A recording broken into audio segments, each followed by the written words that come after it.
כיום אני מתעסק עם NLP ודמיון מודרך. NLP, למי שלא מכיר, זה סוג של חלק מטכניקה, מפתחות סודיים, לאם מישהו יש לו סוג של מחסומים מסוימים, כמובן לא מחסומים של שטחים, מחסומים רגשיים. חיכיתי לצחוק שלה.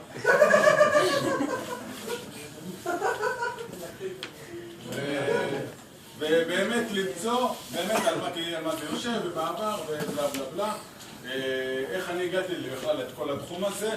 יש לי הרצאה משלי, משהו שאני עושה בלי קשר, שמדברת על כמה הבחירות שלנו מושפעות משיפוטיות ודעות קדומות, כמה למעשה הבחירות שלנו הן באמת שלנו וכמה נקפות על ידי החברה, כמה בחירות אנחנו עושים כדי שלא להתמודד עם הלא נעים לי ומה יחשבו עליי, וגם הרבה כמה בחירות אנחנו לא עושים וגם מגיעים אנחנו לא עושים אותם מה יחשבו עליי. איך הגעתי גם לזה ולמה אני שואל את השאלות הללו דווקא? מה שאני התעסקתי בו, למעשה רוב חיי, אני הייתי חשפן. אני הייתי מופיע במסיבות... רגע, שוב. וואו. לא הרבה זמן, 20 שנה בערך. רגע, אני אשים את המוזיקה סתם. הוא רוצה הופעה. יש טיפים והכל, אנחנו יודעים על טיפים. אני הייתי הרבה מאוד שנים, הייתי חשפן, אני באתי בכמעט כל... איפה שאתם לא רוצים, אני הייתי מופיע שם, הייתה לי להקה משלי, שאני הייתי המייסד שלה, ובעלים שקראו לה נערי החלומות, היינו מופיעים בכל מקום שיש, יצאתי ספר, בגלל של חשפן, אבל מה שאני אומר שאני באתי ממש ממקום של ביקורתיות ושיפוטיות, והיום הביאו אותי לדבר על פלירטוט למעשה. אוקיי? עכשיו, לדעתי פלירטוט זה אנרגיה. וזה האנרגיה הכי מדליקה שיש. יש פה מישהו שלא אוהב שמפלרטטים איתו, שמתחילים איתו פלירטוט חיובי. יש מישהו שלא אוהב? לא אוהב שמפלרטטים איתכם?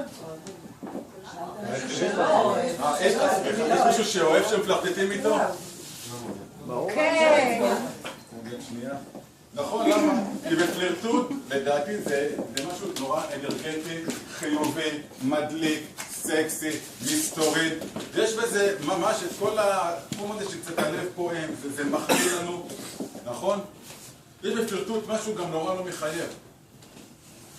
אני זוכר הרבה מצבים כאילו של הפלירטוט, יש בזה משהו שאתה לא צריך שיאשרו אותך. הרי כולנו בגדול, ביום יום שלנו, אנחנו תחת סוג של אישור מסוים. נראים, עבודה, פרנסה, ישיבה, מראה, בפלירטוט. זה מה שאני הייתי אומר לדוגמה גם הרבה פעמים שהיו באים אליי חשפנים מתחילים והיו רואים איך להתחיל, מה הטיפים שלי. אני הייתי אומר דבר אחד, אל תחפש שיאשרו אותך. תברגע שאתה נותן לצד השני לאשר אותך, מה אתה? לא, אתה הופך להיות סוג של שבוי שלו. מה יהיה לאשר אותך? בעין? סליחה? בעין? שוב. שוב. ולדעתי בגלל שמגיעים בכל הקטע שלה. אתה יכול להסביר את עצמך, סליחה? מה זה שבוי? לדוגמה, אם אני עכשיו צריך, לדוגמה, להתחיל עם בחורה, אוקיי? ואני, בקטע השלב שזה הכי ראשוני והכי בסיסי, אין בינינו כלום, לא חייב לה שום דבר, היא לא חייבת לי שום דבר, שזה גם לא, אין לך גם לראש את הציפייה בלי ציפייה אפילו, ברגע שהיא תגרום לי, כן? כי הרי רובנו, כולנו באיזשהו שלב נעבור גם דחיות, נכון, בחיים, בשלב כזה או אחר, עד סוף החיים, זה המשחק. גם בתוך חשפן, יש בנות, יש סיטואציות, שאתה לא בא לאנשים טוב, לא מתחברות לקרחת. באמת, יש מצבים, היינו שלישייה בלהקה, אוקיי? אחד עם רסטות, אחד עם בדנה ואותי. יש כאלה שלא מתחבר להם קרחת ואין מה לעשות. ככה זה, וזה... עכשיו, בהתחלה, זה מה שקורה בהתחלה, אני אומר לאנשים שרוצים לפלרטט, כי אני נורא אוהב את האנשים שיוזמים. שלא מחפשים, שלדוגמה שאם אני עכשיו התחלתי עם מישהי, פלרטטתי איתה, אמרתי לה איזה נחמדה, או לא משנה מה, והיא דחתה אותי. למה?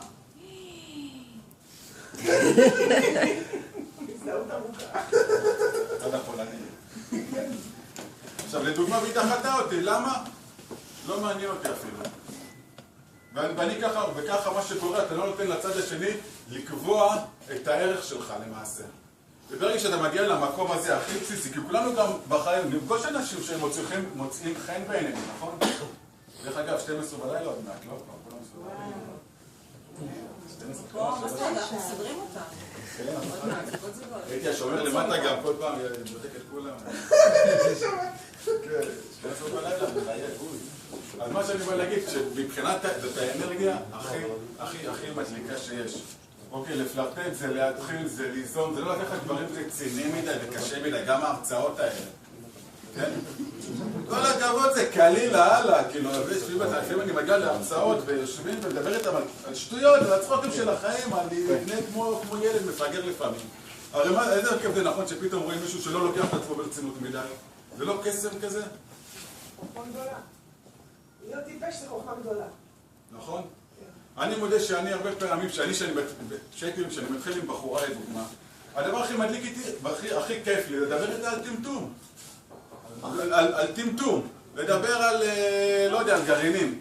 אני שהייתי נשוי, את אשתי, שהיום אני גרוש. שהכרנו, הבאתי לנו נאום שעתיים על גרעינים. אמיתי? על גרעינים, ישבתי, הבאתי לה הרצאה על גרעינים, היא אמרה מי זה המפגרת, אחרי זה היא נפתחה, אמרתי, תקשיב, אני באתי להיפרד ממך, אבל אני, מה שהפלרטוט שלי, זה לא להיכנס ליותר מדי, אז מה זה זוגיות בעיניך?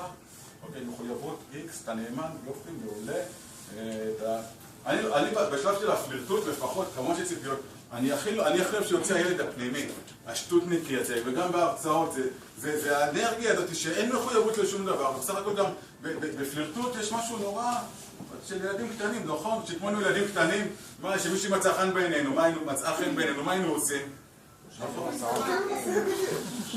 והיא גם משפוע. נכון, כי זה היה השפה שלנו שלנו. כתב ו' זין, מה זה היה? מחזיות, לא זה מעצבים. מסכנות השטוחות, נכון, יש השטוחה. תבואי לכל הרצאה. יפה קילומטר. אבל זה למעשה פלירטוט. את באה איתי לכל מקום. לא, כן, כן, כן. הנה זה רפואיות.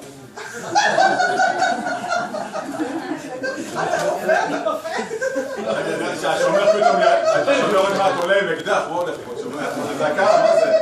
את יכולה לעבוד בתור שתולה,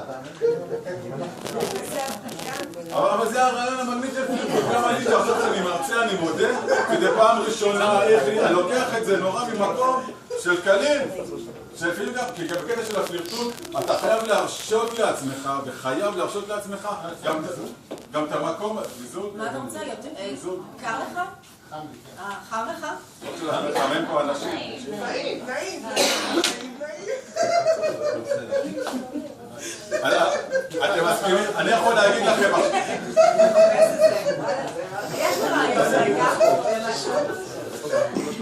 אני רוצה רגע שנעשה משהו, בואו נעשה רגע איזשהו, אני רוצה רגע להראות לכם עכשיו איזשהו סרטון. ההופעה של יוסי רוצים לראות. של טל. אתה רוצה? גם אני רוצה. אני רוצה שנראה איזשהו סרטון, ואחר כך בסוף הסרטון, הדבר האחרון שטל דיבר עליו זה להוציא את השטותניקיות הזאת שלי, נכון? אז מה שאני רוצה זה ש... אז בואו נראה רגע את הסרטון ואחר